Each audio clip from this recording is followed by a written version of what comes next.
Well, when you say electric devices, that's an electrical device, right? That's solid state. No. We have relays, right? So solid state, there's always been, well, ever since electricity came into play, there's always been a need for control, even before then. You know, a lot of things were done by humans, a lot of things were done by machines, you know, like grist mills and stuff like that, gears and stuff like that. They could do things, they could get gain and stuff by just changing the ratio of the gears and levers and all that kind of stuff. Well, eventually, when electricity came out, okay, we've been manually controlling this stuff for years, right? You understand? But now we've got where, okay, there's at least some method that we can control this new technology, right? So of course we started coming out with motors. We started coming out with relays. Now relay, you know what a relay is?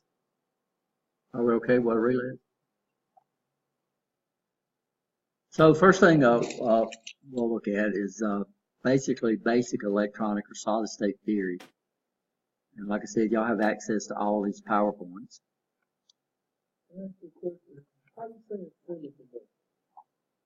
Well, that's what we're fixing to know. Y'all probably heard the term a lot. And that's what we're going to find out what a semiconductor is. So some of y'all, we start off basically a lot of our classes like this. And this is not in the textbook anyway, so if you don't have that, you'll need to note on this. Like I said, the PowerPoints are available. What we're going to do in this is what determines if the material is an insulator. So what you need to do is get off piece of paper and try to answer these questions. This is not going to be graded. We're just going to see how much you know. What determines if the material is an insulator, semiconductor, or conductor? What are the parts of an atom? What is an atom's valence shell? What's an ion? What are the commonly used semiconductor devices? What are NEP materials? What is covalent bonding? What is minority and majority? First of all, y'all know the answer to any of these. Okay, so let's go ahead. What determines if a device is an insulator, semiconductor, or conductor? Yeah, how many electrons are its valence shell? We'll look at that. And what are the parts of an atom? Yeah, we have two generic parts. We call it a nucleus and electrons, right? But the nucleus consists of what? Neutrons and protons, right? Okay. So what is an ion? Huh? An ion is so technically an atom doesn't have a charge, because what we do is the protons carry a positive charge and the electrons carry a negative charge, and they balance each other out. But we're going to find out we can cause an electron to move. And if we do that, of course, that's going to cause the atom to be charged. So that's what an ion is. An ion is a charged atom. We're going to go over these. How many semiconductors, anybody know that? NEP materials, anybody know that? Covalent bonding, I heard the term before. And then minority and majority. If you had chemistry, odds are you learned about bonding, and we'll look at that. So first of all, we need to understand the best conductors of electricity. So I should ask that question. A lot of people say, what's the best conductor of electricity? First thing they say is gold, because it costs more, but that's not true. The best known conductor of electricity of the natural elements is silver, followed very closely by copper. So we use a lot of copper. We don't use much silver, and why is that? Very expensive ground. So copper's cheaper. Then gold, we can use, normally if we use gold, we use that as a plating. If we use silver, we use that as a plating. What do we mean by plating right now? Just coat it with something, right? You understand? It's like a lot of these people that mint something. You know, they'll put out these coins. You need to look at the fine print where it says plated with so many milligrams of pure silver. And it's usually so thin is if you don't put it in a case somewhere, if you just keep it and rub your fingers across it, it'll wear it off. Silver, we use that as a coating a lot or a plating a lot. So we have contacts. And what a contact does is it basically makes a connection by touching two wires together, two conductors together. That's all it does. So we want these since they're made by touching, we want the touch to have very, very low opposition. So a lot of time contacts are going to be silver plated. And you don't file those things, guys, because if you file them, you're going to do what? Take the silver off. In fact, they recommend that you just do with a heavy grain eraser, like the old pink erasers, instead of the old white erasers, the pink eraser, and clean that off.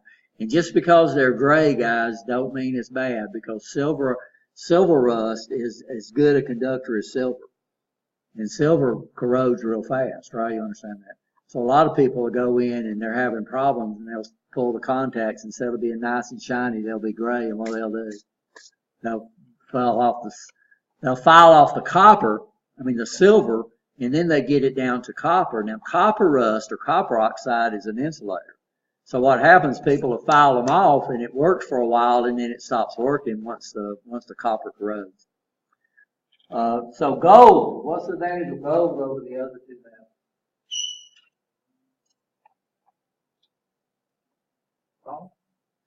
The two things I talked about, silver oxide and gold and copper oxide. Gold basically doesn't rust. So a lot of things that we're going to expose to the atmosphere, the environment, which is highly corrosive, right? You understand? What they'll do is they'll put an extremely thin gold plating on that. You don't want to sand on that either, right? You understand? Because as soon as you get the gold off, then you're down to the copper, and then the copper is going to oxidize on you. Does that make sense? And then these other items that we'll look at. We do use tin as a plating, but a very, very low thin coating. Tin has a very low oxidation rate. So you'll see a lot of these tin plated. Usually these are devices that have a lifespan. So they're going to, it's like computers. Computers used to take computers apart and everything that was exposed was gold. But now most of the time you look in, everything exposed is tin plated because this guy here has a lifespan, right? You understand? So by the time the tin corrodes, you're ready usually to get a new one anyway, right? So we use some tin plating. And there's lead. So those HDMI cables that's gold plated, what's that? Like an HDMI cable that's gold plated, this is going to be no good, right? And the thin is, the gold is on there so thin, you unplug that thing 4 or 5 times, the gold's going to be gone anyway. But you pay top dollar for those things. Most of them are tin plated, those things work fine. You pay quite a bit less for them. So aluminum, we use aluminum for extremely high voltages. What people don't understand is that what's power? You need to know what power is.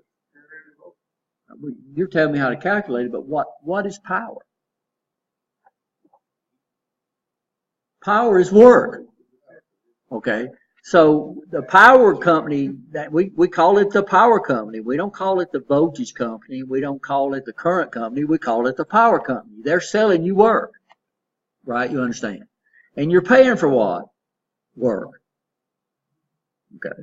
So how do we calculate power? So Alabama Power is trying to give you power, right? But they've got to give it at a voltage and they got to give it at a current. So how do we calculate? What's our main power formula, guys? Power is equal to what? V times I.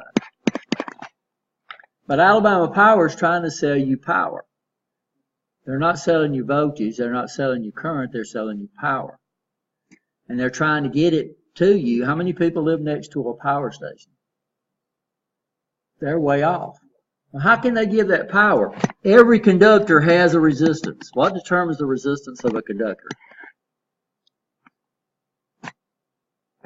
The material it's made out of. We'll go down the list. You're right, that's in there. Usually we put that first. 2 is the size, how big it is. 3 is the length. And 4 is the temperature. Metals, if you heat them up, their resistance goes up. So material, silver, gold, aluminum. What advantage does aluminum have over copper? Yeah, cheaper. Not only is it cheaper per foot, it's also lighter. I mean, I'm trying to support it. I don't have to. So, but it's way down in here. It's got a pretty good deal of resistance, right? Per length. Okay, so what they're trying to do is they don't want to use a wire that's bigger than me to get that. But they, instead of using copper, they want to use aluminum. But they got to deal with what? They got to deal of the R with the conductor. Well, this is the technique. So so how much voltage drop we get? V is equal to I times R. Well, what determines the R is this right here. What determines the I is how much power I'm trying to transmit, right? You understand that? So if I come up here and rearrange this formula, I can say power would be equal to P over V. I'm sorry, I would be equal to P over V. So I would determine how much voltage the wire drops, you know. So if I can lower I, then I can lower the voltage drop. Well, that means the higher I can make this, the lower I is going to be. That makes sense? So what can the power company do? Well, if they can step that voltage up to 750,000 kilovolts, it means they could send 750,000 watts of power with 1 amp. Y'all understand that? Now, the problem with 750,000 volts, I could not get you into the house because all your electricity is generated relative to earth ground. So that sucker's looking for earth ground, right? You understand? So if I tried to bring this down into a regular telephone pole, it would arc. And plus, if I got under 750,000 volts, it would be like that movie Eagle Eye. Y'all see that movie? Where they had a high voltage, high tension line, fell on a guy, and he just evaporated. He was gone. Because it would just blow you up and disintegrate you instantly, right? You understand? So we have to start stepping this stuff down for safety. So the closer we get to ground, we step it down, and then we finally get into your house, and what voltages are available in your house? 120 and 240. And what advantage does 240 have over 120? Lower current to produce that power, right? You understand? So that means if I've got a high wattage device, if I run it on if it's designed for a higher voltage, then it's going to require less current, which means I can use smaller conductors. In the case of Alabama Power, it means instead of using copper, I can use aluminum, right? Now it's going to save me a lot of money. Aluminum's not only cheaper, it's lighter, which means now my big towers that's supporting all these cables can be what? Not as big. So this is the advantage AC has over DC right off the bat, is that we can change the voltage level with devices called transformers. We're not changing power. If transformers were 100% efficient, if you flipped on a 100-watt light bulb, the power company would give you 100 watts. But they're going to give you that 100 watts at what? At a higher voltage, right? You understand that, which is pretty interesting. So we use aluminum, and here's the periodic table, and here's our conductors. Now you notice all these guys right here. So basically, this is the layout of the shell of a reactor. The most you can have in the first shell is 2. So you either got 1 or 2. After that, it usually jumps. The only other thing that's defined, and each one of them has a maximum limit, but all we're concerned with is the one that's on the outside, on an atom that's got more than 1, right? You understand? This is called the valence shell. It could have a maximum of 8. You forgot his. So if you look at these, this is the valence shell. What if y'all see this? You know there's where one of these are. It says 1. It says 1. It says 1. So the valence shell can always have a maximum of 8. It don't care how far out it is, it can have a maximum of 8. So you notice copper, aluminum, and gold always, not aluminum, copper, silver, and gold all have what? 1 out there. Look at aluminum. Can y'all see aluminum? Pretty. It's got a pretty good little resistance, guys. But we can live with it, right, just by stepping the voltage watt real high or using a real small current. Everybody okay?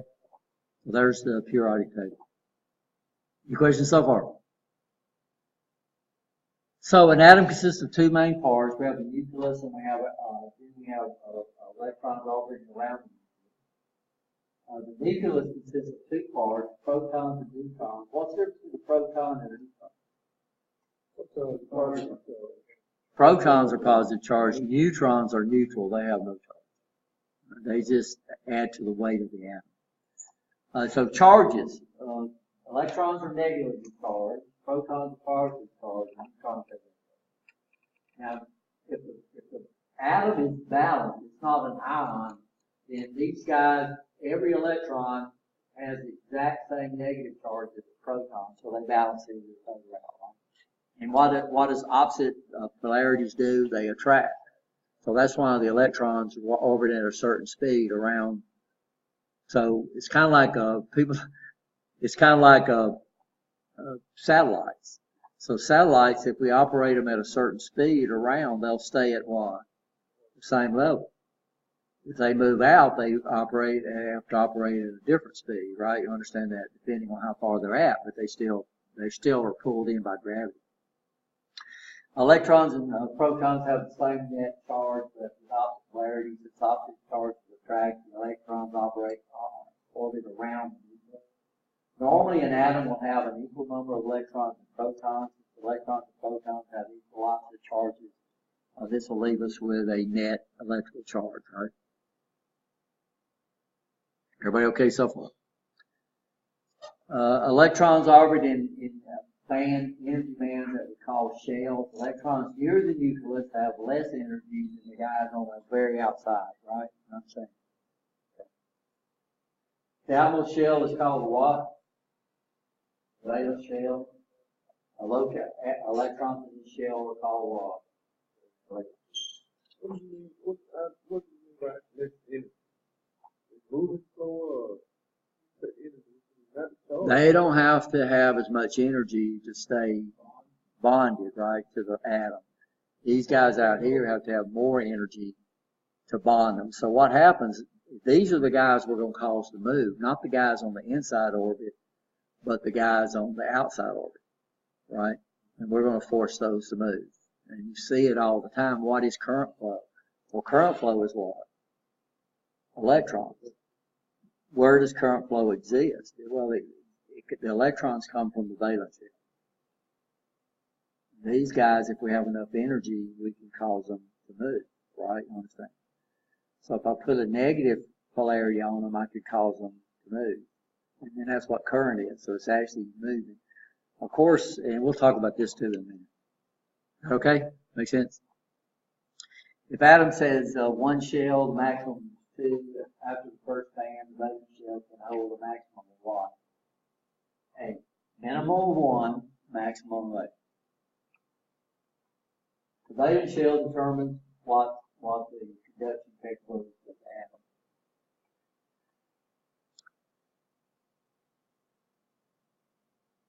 atom. If a valence electron gets enough energy, we can cause it to do what?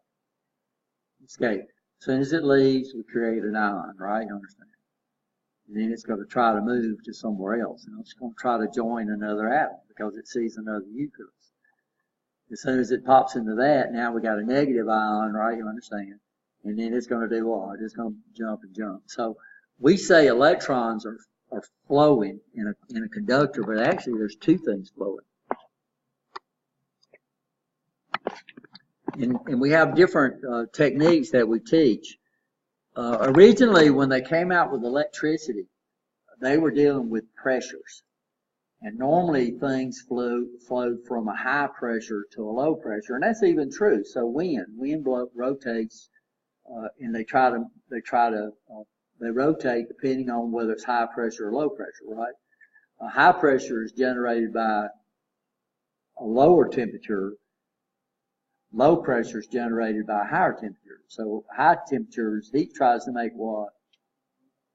Tries to make things rise. Cool tries to make it do what? Drop. And then that causes wind to flow. For wind to flow, we have to have a difference in potential, right? So I can't be sitting on a high. If I'm sitting on a big old high, we have almost no wind, right? You understand? But if a low starts moving in, we start having what? We start having wind, which is pretty interesting. So what this means is if I come up here and put a difference of potential and I've got an electron out there, what we can do is in the valence shells, we can call it the move. Well, as soon as it moves, it creates what we refer to as a hole. So we got all these electrons. And when they came out with electricity, they knew something was flowing, but they didn't really know what was moving. They just knew charged particles were moving, right? You understand? So we're going to find out that a lot of our symbols uses arrowheads. And when these things first came out, they thought that the positive charges were moving. So when they did the arrowheads, they put it in the direction of, we call it hole flow. So the action, as soon as an electron pops out, we create an absence of electron, which in semiconductors we refer to as a hole. So what's happening inside that conductor, we have two things moving. We have the electrons are moving from negative to positive, but the holes are moving what? Positive to negative. So we have two techniques that use it. Some universities still teach this. They call it conventional current flow. So anytime you hear that term, conventional current flow, they're teaching hole flow. And then current, the electron flow, most people just call that current. That's the flow of electrons. But the electrons are actually the physical thing that's moving. The holes themselves is not actually physical, it's just a what? It's just an absence of an electron. So actually two things are moving in each direction.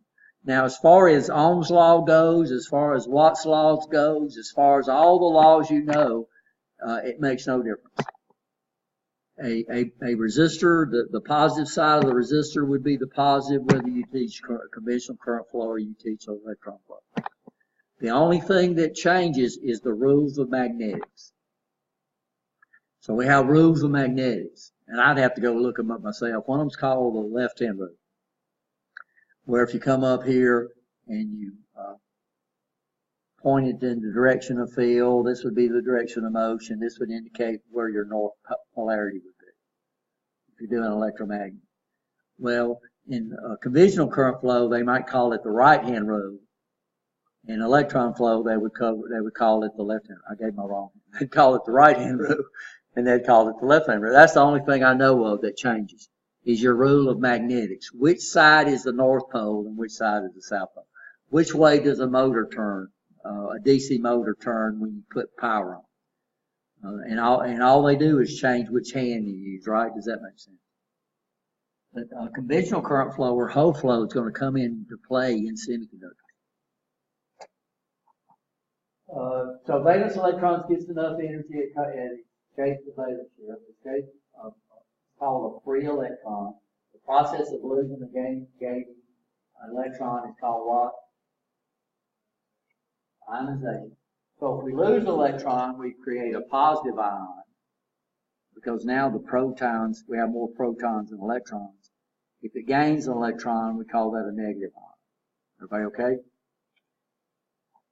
An ion in an atom that has gained loss of valence electron. The net positive charge, the net charge is positive if you lose an electron, right? If you gain an electron, the net charge is what? Negative. Are we okay so far? We're getting there.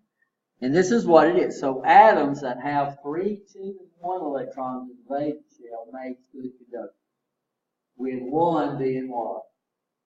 The valence. Right? Everybody okay? 3 being the worst. And aluminum's got 3. Anything that's got 5, 6, 7, or 8 is going to make good what? Insulators with 8 being the valence. So this guy here is a truly balanced atom. It's shooting for 8 electrons out there, and this guy here has 8. So that guy don't want to give up any. Right? You understand? Atoms with 4 electrons in the valence shell they're neither what? Conductors or insulators. And we call these guys semiconductors. So anything that's classified with 4 out there, these are classified as semiconductors. Everybody okay?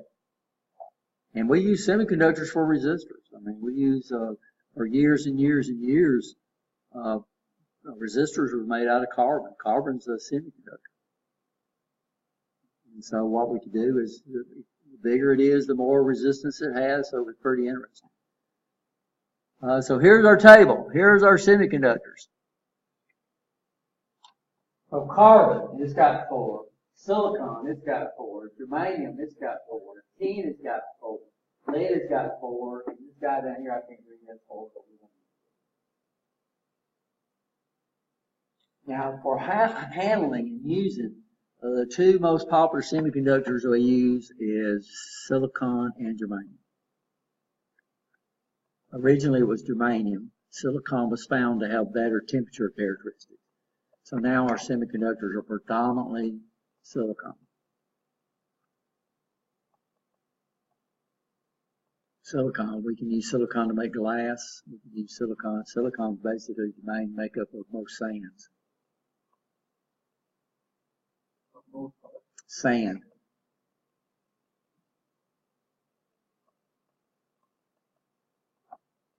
Are we okay? So the 2 most commonly semiconductors used is germanium and silicon. Both have exactly 4 valence electrons. Germanium's valence electron is in the 4th band. Silicon's electrons are in the 3rd band. This makes silicon more stable at higher temperature. And one big thing about semiconductors is they literally vary their opposition with temperature. And we use that. We have some temperature sensors that we use that use silicon to vary their temperature with resistance. In active devices, this comes up and gives us problems. So here's the layout. I forgot what they call this model. We know by now these things don't orbit like this. They're all over the place. This is kind of like we draw the planets orbiting around the sun. They don't orbit around. Some of them orbit like this. Some of them orbit like that. Right? You understand? So it's pretty interesting. So we okay so far? So what we do is we take atoms, then we form molecules out of combining atoms together, and then molecules, make material, right? You understand? And we got different ways that these atoms can bond together, right? We have hydrogen bonding. We have different ways they bond together. One main method they do is what's referred to as covalent bonding.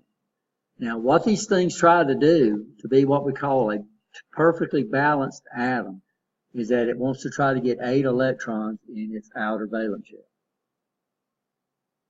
But it can't do that because that would turn it into an ion, right? You understand? So what do? Well, in covalent bonding, literally what they do is we share valence electrons until we get what? Until we get 8. And then the things bond together. And this is called covalent bonding. So this is basically one of the main ways that atoms bond together to make molecules, right? A solid piece of silicon forms a crystal pattern. Each silicon atom bonds with 4 adjacent atoms to form a silicon crystal. Each atom shares a valence electron with 2 other atoms. This produces what we call a Watt bond. Covalent bonding. Crystal is 1 with no material. So it's very few atoms that exist out there by themselves. They're trying to do what? They're trying to bond with something to make something, right? You understand? Like oxygen. What's the oxygen?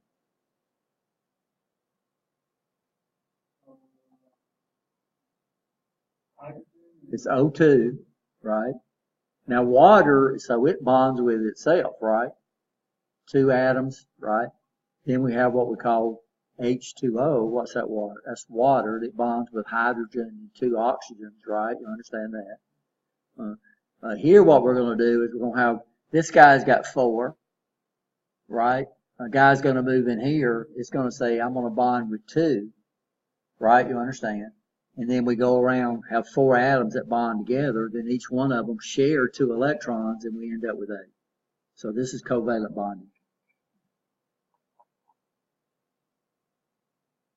And this forms a crystal. And we keep adding it. We'll stick one in here, and one in here, and one in here, and one in here.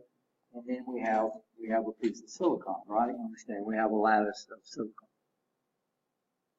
So this is the way that semiconductors bond. They use covalent bonding, right?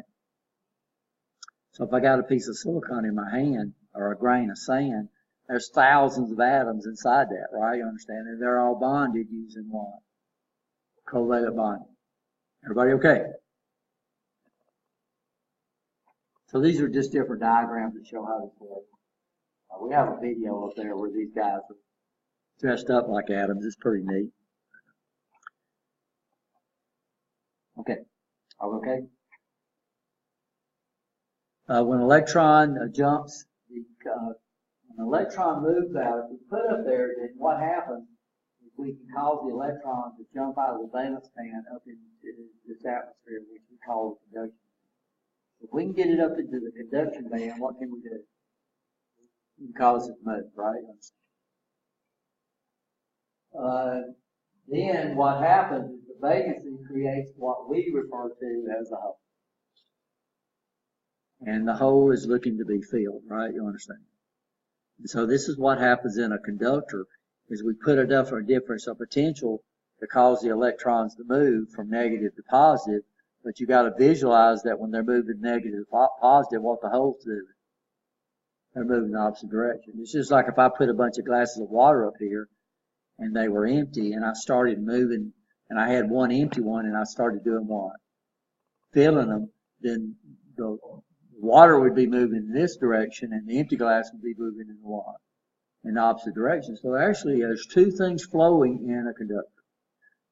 But usually we only consider to one because they're always equal and opposite, right? You understand that. For each electron jumping into a conduction band, a hole is created. The conduction band electron loses energy and falls back. So if we don't do something, then what's going to happen? So what happens? So we force these things up into the conduction band. If we don't do something, it's just going to eventually fall back into the valence band. Everybody okay? So this is what they're talking about. So it takes energy in the form of heat. So if I take a piece of semiconductor and I heat it up, it's going to cause, the heat is going to cause the electrons to move faster. It's going to cause some electrons to jump into the conduction band. So this is one problem we have with semiconductors, is that they change their resistance with heat. And we do that a lot. You know, we can go in and we can wash clothes in cold water or we can wash them in hard water. Usually which one does the best job at cleaning? Hot, because it causes the detergent to act a lot more aggressive. The movement of free electrons into the conduction band. Electron current occurs in the conduction band. Electrons move when acted upon by what? Some type of outside force. And what is our force? What do we use? We use something called voltage, right? If we apply voltage across the semiconductor, it's going to have current flow. By the way, a lot of people don't understand that. If we have a path and we have a difference of potential, something's going to move, right? You understand that? So we have these things called insulators. What do we use insulators for? So insulators are up here with A, right? So these guys, they don't want to give up those electrons. But if you put a difference of potential, they're going to do what? They're going to move. It's just going to be very, very few of them. So there is current flow through an insulator because it's across a what? It's across the difference of potential. There's current flow through that insulator. It's just that the current flow is impeded so much that it's so small that we can't even measure it. So we're talking way back down probably in the picoamps, right? You understand? So there is current flow through an insulator. They call it volumetric current. Almost impossible to measure. How do you measure? You basically put an extremely high voltage across it because I is equal to V over R. So we have these things we call meggers. We got one over here. And what you do is you'll come in and you'll clamp it onto the conductor. So you strip it off and then you take it and clamp it onto the insulator. And then you put a real high voltage on it. And then you measure the current flow caused by that high voltage. And then that way, and they call it breakdown. That's the way we check. That's one way we check insulators out because insulators can have problems too. Some insulators become brittle if you get them hot.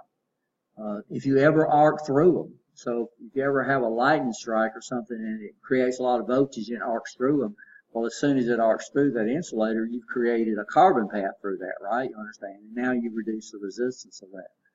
So a lot of companies, especially when they do electrical motors, they say we're going to meg it out. So the piece of equipment that puts out, because it only reads megohms, right? You understand, or gigohms. And so you'll see electricians meg motors out to see if the insulation on all the windings is breaking down. And you see some companies will meg out the insulators on it. But that's the only way you can do it. You can't measure with a regular voltmeter. A regular voltmeter, if you got a 9-volt battery, then the maximum it can put out is what? 9 volts. And you'll never break down an insulator with 9 volts. So you have a special piece, and they call it a megger. So, and that's the term they use. We got to meg this out. We're going to meg it out. And so every motor, they'll usually do them, good electricians will meg them when they're new. And then if they have problems with it, they'll meg it again, and they can tell if the windings inside the motor is starting to break down. And that might be why it's getting hot and not doing the horsepower. That's a good question. So no, you can't measure it, but I'll show you. We got a megger over here. Used to, they had a crank handle on. You know, guys used to go fishing with them. They'd have a metal boat, and they'd get a screen wire, and they'd hook up one megger lead to that and throw it over the bottom, and then they'd hook up the other to their boat. And they call it telephoning catfish is what they do. And they'd rip them things, and these catfish would come floating to the surface. And they call it telephoning. They'd say, I got to go out and telephone some catfish. They use the megger, just a regular megger. Because it puts out a pretty good deal of voltage, guys. The remaining electrons in the valence ring. Well, let's go ahead and take a 10-minute break. I know y'all are starting to get. So everybody okay with hole current, right? So in conductors and also any type of basically what we call passive loads. So what y'all have learned until now is everything you've learned is passive. I mean, it can't change what it does in the circuit or the values that you calculate. Active devices, which is what we're going to get into, they can literally change depending on what we do with them and how we use them, right? You understand? So this is just showing the same thing. So this is the hole, right? This is silicone. So this is what truly happens. We heat that up. When we heat silicone up or germanium or any semiconductor or almost any material, except for metals. For some reason, when we heat metals up, their opposition goes up. Most every other thing they get, and why that happens, I'd have to go back and do a little research on that. So y'all can write that down.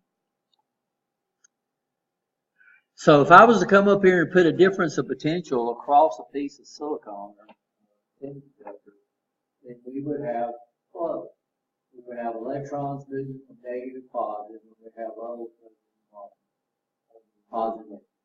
But it's going to act like a resistor. guys. And what's going to determine its resistance? Well, we know the material is a semiconductor, so how big it is. So the bigger we make it, you would get that, right? You understand that? And then the temperature. The hotter it gets, the more current we would have. The colder it gets, the less current. So basically, it would be, once we set the size, it would be controlled by temperature. Right? Everybody okay? So this is what's showing us what's going on, and this is also what's happening inside. This is not even integral. This is put it in a void. So these guys here bounce, electrons move in one way, holes move in the other. This is also true in copper. This is basically the way current works. Everybody okay? Intrinsic. Intrinsic is a pure semiconductor. Semiconductors are neither good insulators nor good conductors. A pure semiconductor material must be doped to increase it or to not increase. Or we could say that increase its production, its conduction characteristics. Doping is what we do is we deliberately bond this with other materials besides semiconductors. So we deliberately inject other atoms. We have two atoms that we use. One of them is called trivalent. What do you think that means? 3 electrons in the valence shell. The other material we use in doping semiconductors is called pentavalent, which would mean what? 5. So if I can cause this thing to come in here and bond with a trivalent atom, we create a hole automatically, right, in the valence shell. It's still not charged, but we create that hole. Right? The 4, and it's trying to get 8, right? To bond, covalent bonding, it's trying to get 8, right? You understand? But I deliberately put it, we call them impurities, but they're not. They're just another atom that we literally force in there, either chemically or through diffusion, which means we just heat heat both of them up, and then we just bond them together that way through diffusion. And then that way, automatically, if I do a pentavalent, a trivalent, we automatically create a hole. If I do a pentavalent, we automatically create an extra electron. And the problem is that extra electron is not bonded to anything. It's going to do what? It's going to be up in the conduction band all the time, right? You understand? And it's looking for a hole. So we'll see that in a minute. So what we do is we deliberately bond this. The process of adding impurities are not semiconductors to the intrinsic semiconductor material. We call that what? So increasing the number of current carriers. So what's nice, if we inject a trivalent, we create current carriers of holes. So the electrons are not what's moving, it's the holes that's moving. If we create a bond, make it bond with pentavalent, then the majority carriers are electrons. When we talk about carriers, we're talking about what's moving. Now we can't keep minority carriers out of there, right? You understand? Because there's no such thing as a pure semiconductor. It's almost impossible before you make a pure semiconductor. Another problem we have is that when we heat these things up, we end up with a lot more minority carriers. Minority carriers is the opposite of what we create, right? You understand what we're talking about? Or did I just totally confuse them? To increase the number of conduction band electrons in intrinsic semiconductors, we use what? Pentavalent, arsenic, that's bad stuff, phosphorus, antimony, right? deliberately introduce that into the semiconductor. The semiconductor it creates caustic material. I mean, they have to watch these waste products because of what they do it with. 4 electrons are used to form the covalent bond. Let's take an extra what? An extra electron. The extra electron becomes a conduction electron because it is not bonded to an atom. The number of conduction electrons can be controlled by the number of And so we'll talk about moderately doped, heavily but doped, lightly doped, right? Y'all understand those terms? But what happens is now this guy becomes more conductive because now we got free electrons moving around. Everybody okay? That we can easily cause to move.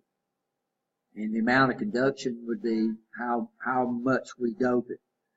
So a lightly doped would have more opposition or resistance than a moderately doped, which would have more than a what? Heavily doped.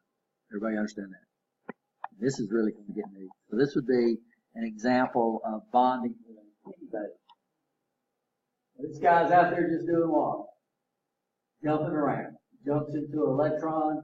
As soon as it jumps into the valence shell, now there's one more electron than there is a proton. It pumps it out, jumps around. So these things are just moving around, just waiting on something to cause them. By the way, we're not creating, the material itself does not have a charge. Right? You understand that? Because still the protons and the electrons match in the whole lattice. Right? You understand that? So these things are not charged. But we call this an N material. It does, not because it has a negative charge, it's just that it has a lot of free electrons. So this is an N material. Everybody okay? Yes or no?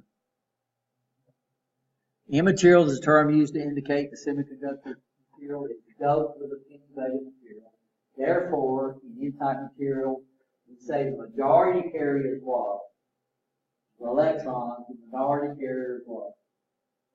What determines the amount of minority carriers? Basically, it's controlled by one thing. Starts with a T. T-E-M-P-E-R. Temperature. The hotter you get them, the more minority carriers you have, which creates a problem. So now we got things moving in opposite directions. So in a pure semiconductor, if we maintain temperature, the current flow is in one direction. We don't have some minority electrons. We don't have holes moving that way, right? You understand? Because we don't need them because, so the number of minority carriers is directly proportional to how hot these things get. So that means semiconductors, we have to keep them cool. So that's why you'll see fans on these devices and all kinds of stuff, right? To increase the number of holes, what do? We dope it with what? Trivate. Aluminum, boron, gallium, these are all trivate atoms. You dope them with these. This is the most often used, but it doesn't. We have different devices where they set the different characteristics and they dope them different ways. But anytime this, and what type of material would this be? It's going to be a P material, right? You understand that? Because its majority carriers are going to be holes. So what's neat is if we just eliminate the minority carriers, there's basically only one current flow inside these devices. It's either going to be electron flow or it's going to be what? Hole flow. And then we have a few minority carriers in there that's moving in the opposite direction. Everybody okay? All free gray electrons are used to form the band. 4 electrons, and we're going to create an absent electron. I got a hole out there to get balanced, to get a covalent bond. That hole's looking for an electron, right? You understand? So this is an example of a covalent bond with an absent electron. Are we okay? P-type is the term used for a semiconductor doped with a trivate. Therefore, it's called P material. Majority current carriers, and these guys are what? Holes, minority, what? Okay. This is controlled by doping. This is controlled by heat. Right, okay.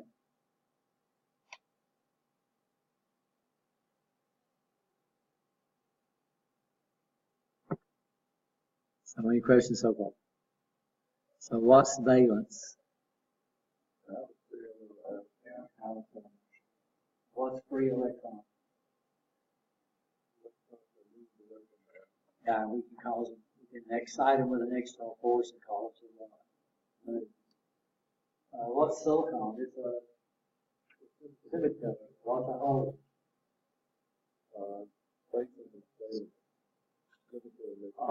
Of a covalent bond, right? You understand? Covalent bond, and holes are created when you go to what? Trivalent material? Okay, so like a semiconductor with four in the outer shell, it's not considered to have four holes, because it don't have four. It's only the holes are only there when the bond is there. That's right. Well, we can force them out, but if we force them out and we don't do something, they'll pop back in. These guys there are there naturally, right? You understand?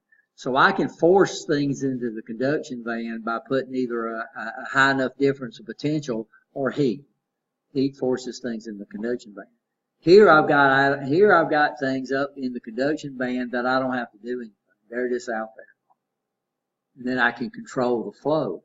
So over here, if I put a negative potential and a positive potential, then these are going to cause the electrons to jump into the hole, right? You understand? As soon as it jumps into that hole, now I have an ion. I've got one more electron, right, than I need. One atom's got one more electron than it needs. And then what's it going to do? It's going to shed that. So while it's sitting there, these things are just jumping around naturally. But if I excite it, then these holes are going to start moving. The electrons are there. The holes are what's moving from atom to atom to atom, right? You understand that? On a N material, it's the electrons that's moving from atom to atom to atom. So in N material, the predominant current flow, now in a conductor, what's the predominant current flow? Well, they're equal. The hole flow and the electron flow are equal. In an N material conductor, the majority of the current is electrons. In a P material, the majority of the current carried is holes. And then they recombine in the conductor, right? The conductor don't see that. All it sees is current moving. It don't know if it's holes. It don't know if it's electrons. It just knows it's moving, right? You understand? So these holes move over to the end, then an electron bops into there, right? You understand? So outside of the N material, it's holes and electrons. Inside the material, it's electrons. Inside the P material, it's holes. Outside of it, it's electrons and holes, right, that's moving inside these things, which is really neat, and that's what gives people problems, is understanding how we cannot have electron and hole flow like we do out in the conductor, which is what we do. And what really, really, really, really becomes neat is when we bond a P and an N material together. And we call that, so we create what we call a P-N junction, which we're fixing to talk about. And then we have to learn about AC. One of the primary things that we can do, of course, we generate, normally we generate and transmit AC. So why do we need DC?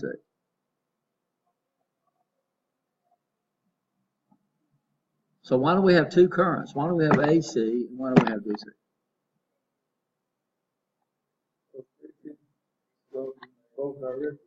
But that's not an advantage. That's what it does. Sometimes you just want to be in one direction. But why?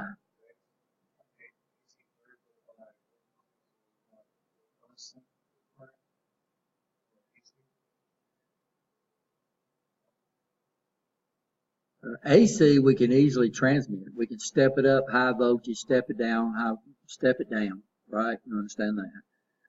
To transmit it. Step it up for transmission, step it down for safety. Also, most of our motors works off induction. Induction is a process. So what is induction?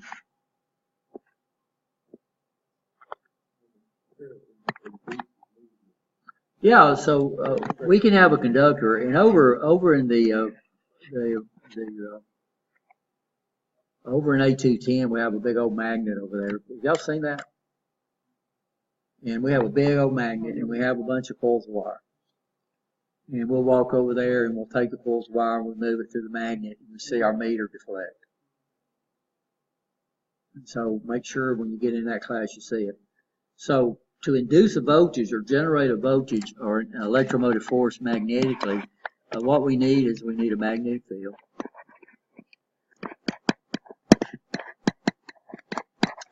And then the second thing we need is a conductor. And then the third thing we need is what we refer to as relative motion. So if you see me over there, or see the instructor over there take up that coils of wire, all they do is swing it across that thing. You'll see when it goes one direction, it'll reflect in one direction. If they come back, it goes in the other. So that means if I was to sit there and spin the coil, you'd see it do this, which means it's creating what? AC. So AC is real easy to generate. All we got to do is spin a magnetic field. And so that's the way a generator works. That's the way an alternator works. Technically, electrically, we call them AC generators and DC generators. But what happened is when they first put generators on automobiles, they called them generators, but they were DC generators. Later on, they figured out that AC generators were a lot easier to make, a lot more efficient. So they moved to AC generators, but they didn't want to call it a generator because mechanics would get confused.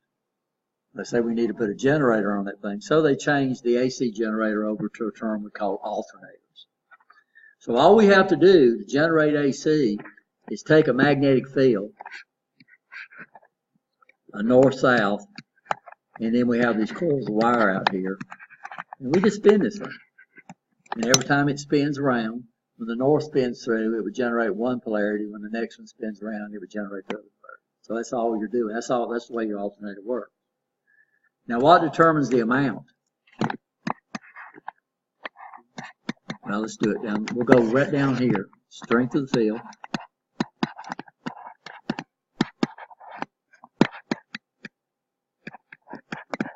Number 2 would be the number of conductor loops. So back in DC, we learned that we could hook batteries in series 8ing. If we hook them in series 8ing, then the amount of voltage they produce are added. Well, if I come up here and put a coil of wire, then each one of these is acting like a little battery, right? You understand?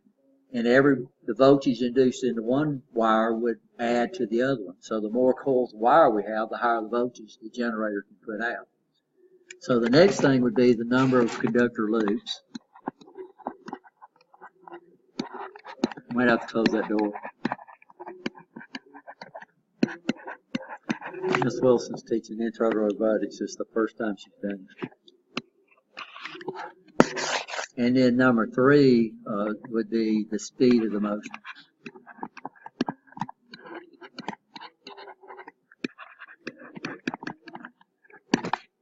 So this is what's nice, is that we can, instead of using a permanent magnet here, we can use an electromagnet. And what advantage does an electromagnet have over a permanent magnet?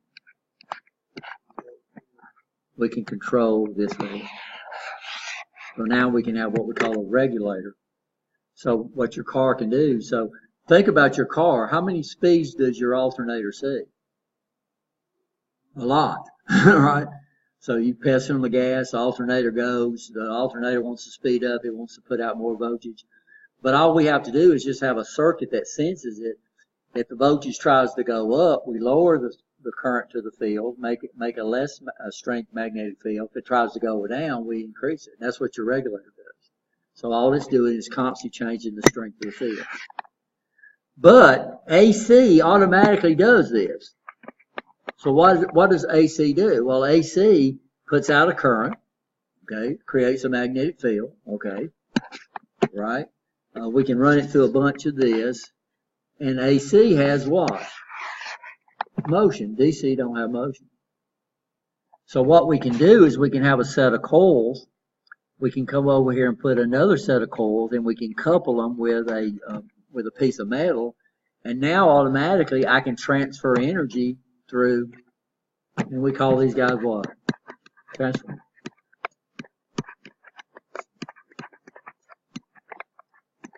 Now we can change the ratio. So if we call the one that's pointing toward the source, we call this the primary. The one pointing toward the load, we call this the secondary. And so I can change the ratio, right? So I can change the turns of wire. So over here, if I had, for every 1 turn I had over here, I had 2 turns, and it would step it up. It would step the voltage up by 2. So if I put 10 volts in, I would get what? 20 volts out. I could change that around. If I have less turns on the secondary than I do the primary, then I can step it down. And this is exactly the way a transformer works. So we can step it up. We can use transformers since we have motion. AC has motion. So DC doesn't go through transformers because it don't have what? It don't have motion. But AC has motion, so we can use it to induce. Well, if I can induce it into a transformer, then I can induce it into a rotor, right? You understand? And we can have induction motors. So the big advantage of AC is that the motors are a lot cheaper. And then plus we can do what? We can step it up for transmission and step it down. So what's the advantage of DC? We can electronically control DC.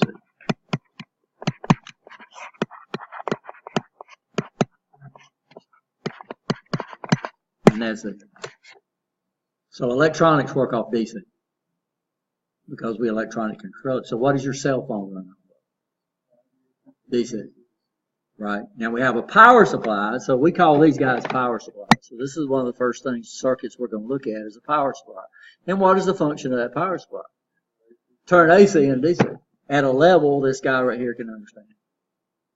So one of the first devices we're going to look at is a semiconductor that has the ability to convert what?